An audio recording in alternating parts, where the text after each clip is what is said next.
Hey everybody, welcome to DadsDen of Pop Culture and Mighty Thor Monday with a little detour into Balder the Brave, the 4-issue limited series. We covered issue 1 about 3 weeks ago, which set up Thor issues number 31 and 32, which are 361 and 362, which we've now done. And so now we're going back to this limited series. And for the next three shows here, if you can really call them shows, will concern Balder the Brave. I think, unless I'm wrong on that. But I think these 3 stories go together, and then we can go on with the rest of Walt Simonson's Thor. So, Balder the Brave, or Balder the Betrayed, number 2, January of 1986. The good die young. The thing about these covers, you kind of knew Balder was probably not dying in issue number 2 of a 4-issue series. So why do you do that? Why do they make these bogus covers? You know that's not really... Well, it would always sort of be in the stories, but the main thing was, but what's really in the story? That's what was interesting. It made you think, I know they're not going to kill Captain America in this, but what really does happen? How does he get out of this situation? Those covers were all about getting you to buy the magazine. So, Balder the Betrayed, written by Walter Simonson, illustrated by Sal Buscema, lettered by John Workman Jr., colored by Paul Beckton, edited by Ralph Macchio, editor-in-chief Jim Shooter. We begin at Norn Keep and Karnilla, and I really like this, where she's saying, still no word from Balder. Might he have died? I claim... Well, let me read this. Or could it be that he has decided never to return to the woman who claims to love him so passionately, but could not even bring herself to bid him farewell as he rode off into the land of death, nor aid him in his hour of need? So Karnilla is actually being, a little, she's self-reflecting here and saying, oh my God, what did I do? And it's all about pride, which is her problem that she needs to overcome, which Balder kind of knows. And I think Balder's sort of there to help her overcome that pride so he can truly love her. Well, then she gets this word from this demon who's had its tongue cut out by her as a punishment. Karnilla's not good. Karnilla is not a good character, but a good character's in love with her, or at least trying to be in love with her. But it points, oh my goodness, Balder is on his way. She runs down. She embraces him, but he's holding her a little bit tight, and you see the arms are like, it kind of looks like Mr. Fantastic or Plastic Man or something, and she loses consciousness. Notice the birds flying away. And then the Frost Giants attack the Frost Giants of Utgard Loki, so we're working more real Norse mythology into all of this. Utgard Loki might have shown up in an older issue. I don't know that for sure, but he's obviously a character from Norse mythology. So they attack. This is Hagen or Hagen, which I'm wondering if they didn't grab that from the Ring of the Nibelungs, that name. Although here he's a giant, he obviously wasn't a giant in those. But so the swordsman attacks. Hagen gets in there and slays the other guards. The other ones want to leave, and who's looming behind them but Utgard? Loki. And he takes this powder and he blows it around, spreads it around, and the powder turns everybody to stone. So they bind Karnilla. They start searching her castle because he senses something of great power, and that's where they find the Sword of Frey, which they talked about in the first issue. And they seize it, and here we see her bound. They have cut her hair off. Why? That was a practice among the Vikings that signified slavery. So they've made her their slave. You can see that's still the shape changer in Balder's form back there. So short haircut. They've bound her so she cannot say her spells, and they walk off with their spoils. Now, what is the ultimate plan here? The plan is to destroy Asgard. because Odin is gone. Utgard Loki says, here's what we're going to do. We're going to destroy her allies first, and then when Asgard is alone, we will destroy it. All right. We get the ice castle. Very, very fairy tale mythology, these books, which is why I love them so much.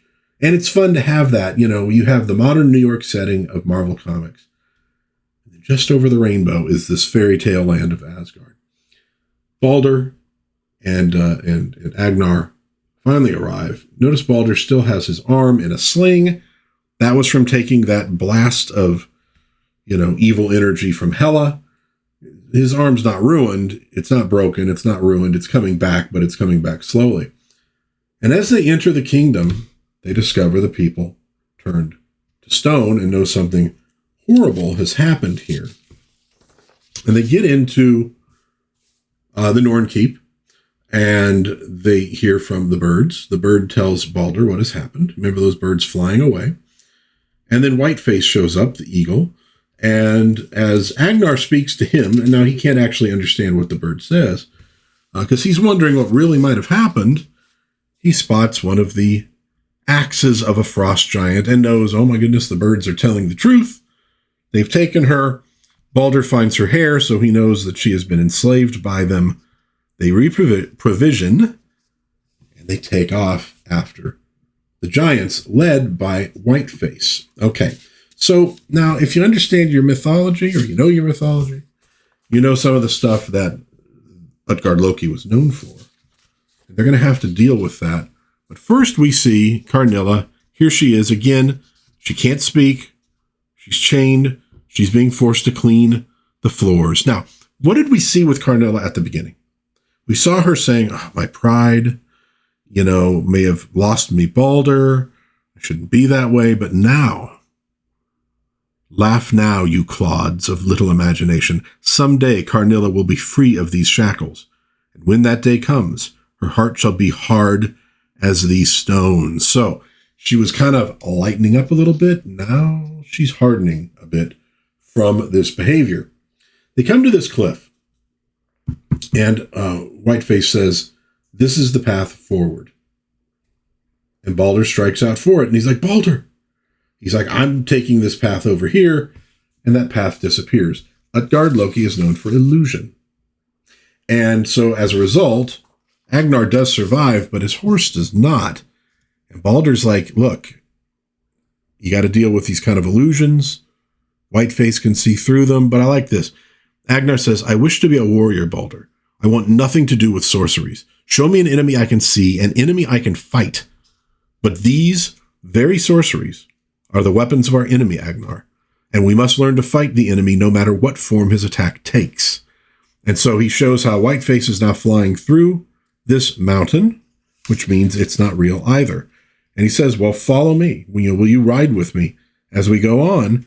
And he passes through the mountain, which reminds me a little bit of, is it Percival? Or, Parsifal, the German version. I think wasn't there a mountain like that sort of illusory? At any rate, he rides through and he says, well, maybe, maybe he doesn't have the heart to follow me. Maybe he's younger than I thought. But maybe I just misjudged him as well. I felt certain he had the stuff of warriors in his heart, and then he does come through the wall, and perhaps he does. And so he says, oh, I'm sorry, Whiteface, for not believing you. I should have. And he mounts up behind Balder, and they follow the eagle on to get to Utgard Loki's castle. Now we see Karnilla being tormented by the giants. He picks her up. He's crushing her legs. Turns her into a bird. She says, well, at least I can try to fly away. The wings are clipped, so it was all just a really hideous joke. She falls to the floor. He puts her in the cage, and they're all having their feast, having tormented Karnilla, but he senses something out there. I sense the presence of something good, something noble, something that does not belong in Jotunheim. And that, of course, would be Balder, so that's kind of like a D&D detect good spell, sort of. Balder and Agnar are around this campfire, trying to get warm, eating a meal, when one of Karnilla's demon guards appears, and he says, that's the one that I saved from Karnilla, and he says, look, I know a way in to Utgard Loki's castle, if you will follow me. Agnar's like, I don't trust him. And he goes, good, I don't like you either. I don't want you following me. I'll show Balder. Balder decides to go alone with Ratusk. And so off he goes. And he says, Agnar, I think he is telling the truth. He does know a way into the castle. And we badly need to find a way in if we are to save Karnilla.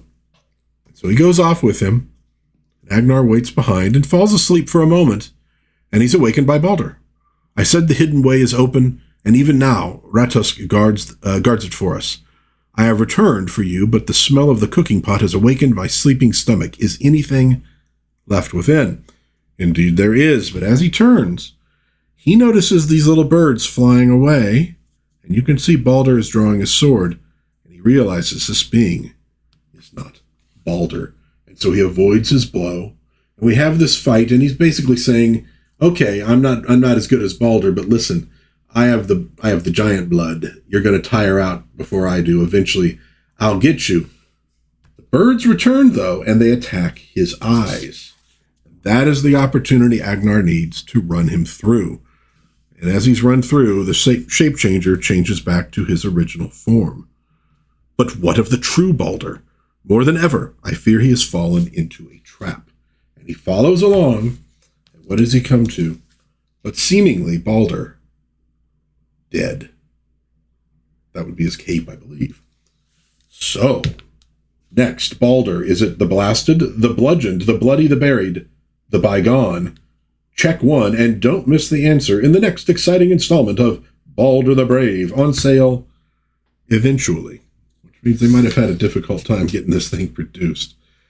So, what do we have here with Balder the Brave? Well, like I was saying, this is a story for the story's sake, because it was probably not made with the intention that maybe we'd get a Balder regular series at some point. He was always very firmly a supporting character in Thor, and not necessarily even one of the really major supporting characters. Like Sif was probably more important in Thor comics and shows up more often than Balder does.